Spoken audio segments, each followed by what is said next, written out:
Hey there, this is Christy with ChristyMatthewsOnline.com. Thanks for joining me today. Today is lesson 9. Thanks for hanging in there, folks. Copywriting is such an important skill that all of us marketers should strive to master, and I applaud you for being here for our 9th lesson. Now, there's a few more to follow. And I do have a method to my madness. So I want to lay the groundwork for you here with this basic copywriting course, which we'll be done with here in the next few videos. So hang in there. Then I'd like to get in there and take this information we've been working with and start honing it towards building your list and writing your list, because there's only 2 items that you own on internet ever. That is your list and your blog. And you got to do your blog right to make sure that you own that. Those are the only 2 pieces of real estate. So you want to make sure that you nurture those items and continue to build them at all times. So also I'd like to talk with you about maybe the possibility of self-publishing yourself. So having these skills can create endless amount of income opportunities for you. And the other reason why I want to do this too is that back in 2008, 2009, a lot of people got punched in the nose with the economy. I know we did too.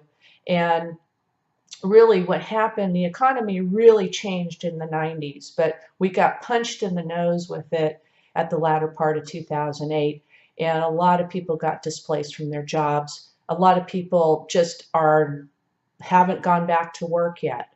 Maybe they'll never go back to work, and they've gone onto this online platform where we're at right now, where you and I are talking with each other, and I completely understand where you're coming from, especially if you're in my age group. You might be looking at all this and say, what the hell do I do? So I'm glad to help you. This is what I do. I specialize in helping people develop an online plan, a social media marketing plan, whether you are an online marketer or you have a brick and mortar business. I specialize especially in the real estate business because that's something I did for 20 some odd years. I'm still a licensed broker, and I keep myself involved with it. So that's something that's near and dear to my heart, is working with realtors and mortgage people.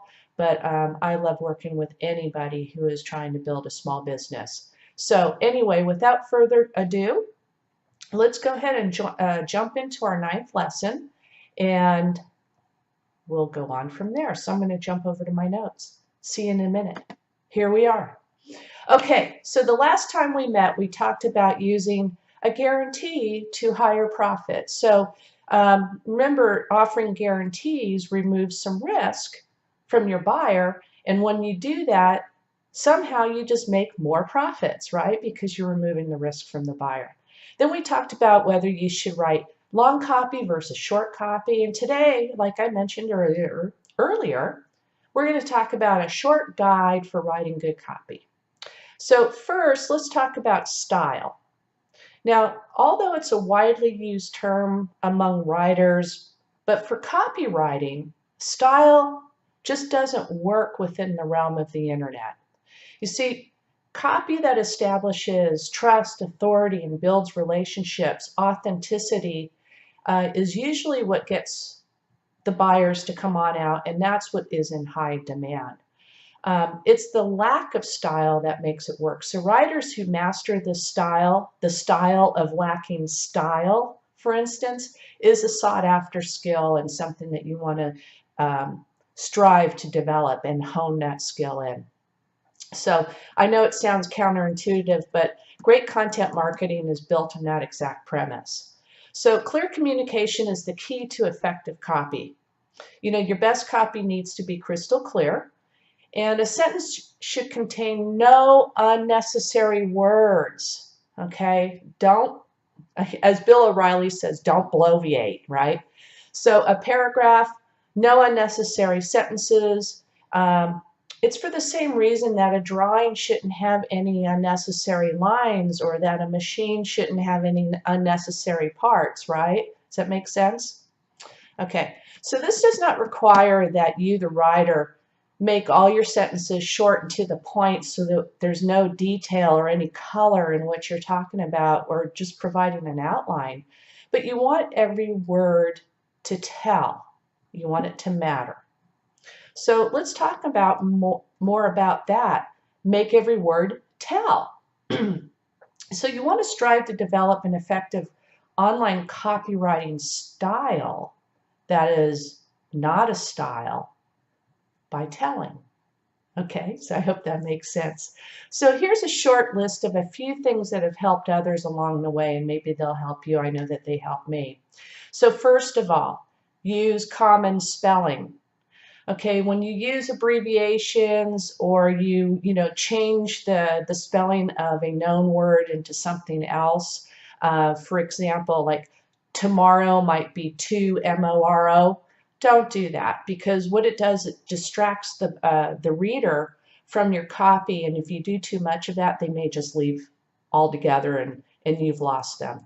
These are fine for tweets where you have to really abbreviate yourself on those particular forums, but when you're putting out copy, you want to use the full word, okay? Second, you want to avoid hyperbole and fancy words. So sometimes you need to just, tone down your language. Good copy cuts like a knife. So when it's action your offer, avoid big words that make you sound like you're trying too hard to sound smart or important, okay? Third, always put the reader first, always. So copywriters must develop the skill to tap into the hopes, the dreams, the fears of our audience. And this requires research on using the word you. You is one of the most important words in the English language, one of the most powerful words. So learn how to use it and use it wisely in your copywriting. And then you want to write in a natural way. You want to speak the language of your audience, and you want to do it in a way that conveys that you're a real person and with genuine interest in what you're offering and your help and your expertise. Now, you want to research and know your audience inside and out. That's going to make everything so much easier to know who is your audience. Understand the language they use when they speak about your topic, and then use that language in your copy, okay? Now work from an outline. Outlines work. It's a great way to organize your thoughts without having to write everything down in detail. So give yourself some idea of the goals you'd like to accomplish with your copy. And by the way, successful writers always use outlines. So you want to write with nouns and verbs. Concise and specific copy moves the prospect along in the reading. It creates flow. But using adjectives and adverbs that are just filler, it's more of a distraction. It will affect the attention span of the reader, and then again, you may just lose them, okay? Oh gosh, I remember this one from high school and in college. It's revise and rewrite. Expect to rewrite your copy at least 5 or 6 times. I mean, you're never going to get it done right the first time. Your first time is a copy, your second time is a copy, your third time is probably, or I should say, a draft copy. So around the 4th or 5th time, it should be fine. I remember having these long discussions with my daughter because we were working on those skills as well, and many frustrating times, but we all got through those. So, and you don't want to overwrite. So without clarity, your copy doesn't stand a chance. I mean, if you overwrite, you're just going to lose the track. So good copy is damn hard to write, by the way. Albert Einstein said, if you can't explain it simply, you don't understand it well enough. I think that's true, isn't it? So, and don't overstate. Don't wreck your copy by overstating or exaggerating. I mean, you'll go ahead and risk losing the trust of your reader, and then they'll never want to follow you any time again.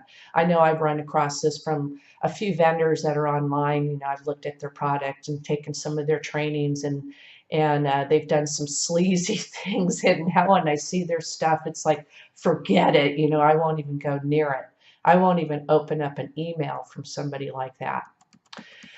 Don't mix metaphors. Stick to one metaphor in a sentence, and if you could try to use less metaphors, the better.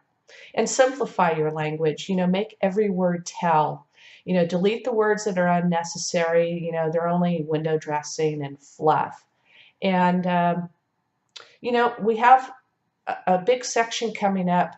It's called 10 Ways to Write Killer Copy. So I'm going to leave it right here today. I think this is all I've got. We should leave it there. Now, as I said earlier, we're nearing the end of this training series. So we have a few more to go, which will help you a lot when we go into building, like I said, your list and writing to your list and talking about maybe the possibility of even publishing your own book. So I've also put some additional links up above or below this video, wherever it ends up on social media. So there's some additional free and not so free training that supports today's training that we've had. So I hope you got some good value from today. And if you did, feel free to share it with your team, and I'll see you on the next video. Thank you. Bye now.